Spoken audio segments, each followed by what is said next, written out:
Welcome to Flash Fiction from Giant's Reach by Steve Cook.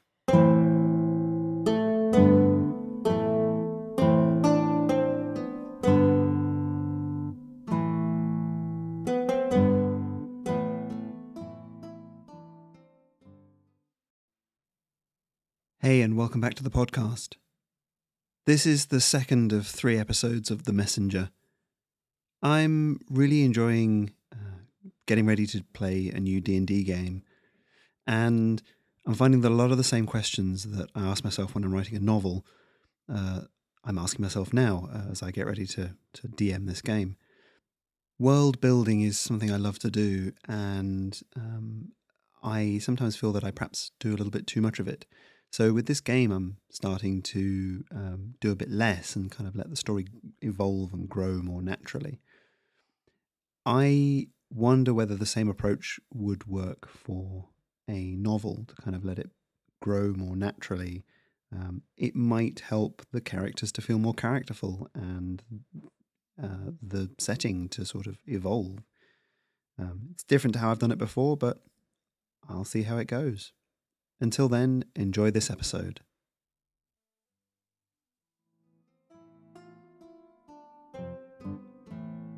The Messenger, Part 2.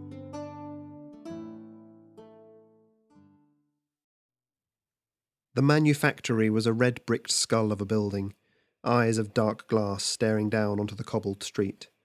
At the very top, 2 immense chimneys belched vile plumes of smoke into the air, and even from outside the large sliding doors, the noise from the machinery inside was deafening. Artisano looked at the building, then at Wicks. She just shook her head and blinked her golden eyes. "Nope, I'm not going in there." "They've got a door big enough for you," Artisano said, but it was a weak protest. She simply looked at him, head slightly to one side. "Fine. Wait here, though. I won't be long." He walked up to the large metal door and rapped on it. Almost immediately, a slot opened up at eye height, completely filled with a pair of eyes and a sliver of dirt-blackened face. "What?" "Messenger, for Mr. Riggs. Bertram Riggs?" The eyes narrowed. "Show us it, then." Artisano took the thin white envelope with its heavy wax seal and held it up to the slot. "What's it say?" "It says, for Mr. Bertram Riggs." "Put it in the slot. I'll make sure it gets there, yeah?" "I'm afraid it's personal delivery only." Artisano thought back to the children's reaction to the name.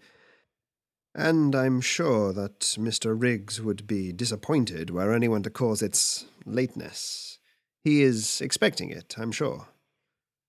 The eyes blinked a few more times, and the slot snapped closed. The door slid open just enough to admit him, and with one wistful look back at Wicks, he stepped into the darkness. The atmosphere inside was stifling.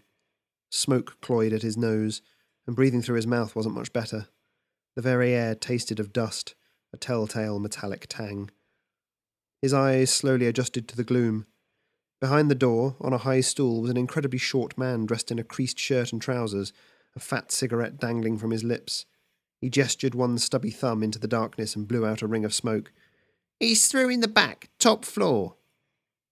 Artisano nodded and began to make his way through the manufactory. Pillars held up the upper floors and roof, each one made of roughly cast metal, and once between the first pair the messenger could see the workers. They stood at long benches, hunched over their work. In the centre lay a trough filled with what looked like stones. By hand they were taking one stone at a time and either breaking it open with a hammer or discarding it. Those discarded went tumbling down a hole in the outer wall. Those with dust in them, it seemed, ended up in a series of buckets that rose on a mechanical pulley system to the second floor.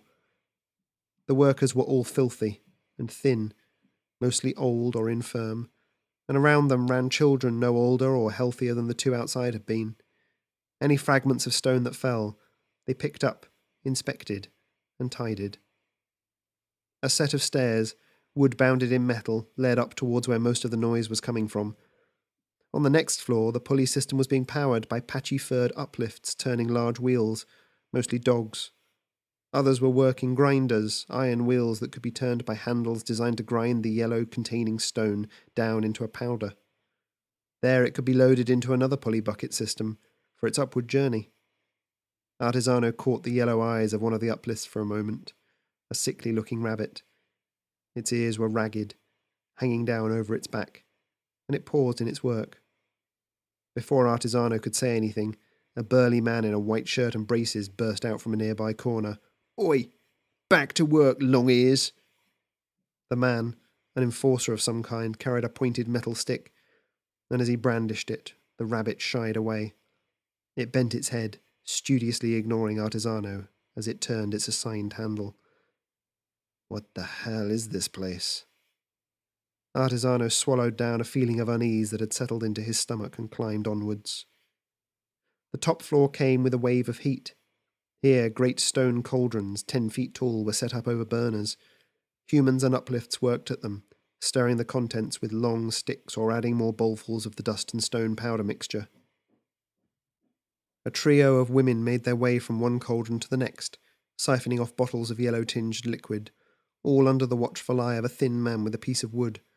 Occasionally he would nod, and make a note on a piece of paper fixed to the board. A final set of stairs led up a short way to a window-lined office. A bulky shape loomed at the back of the office, and Artisano felt the baleful gaze on him all the way up to the office door. He tapped on the glass. "Come," the voice inside boomed. Artisano opened the door and walked in.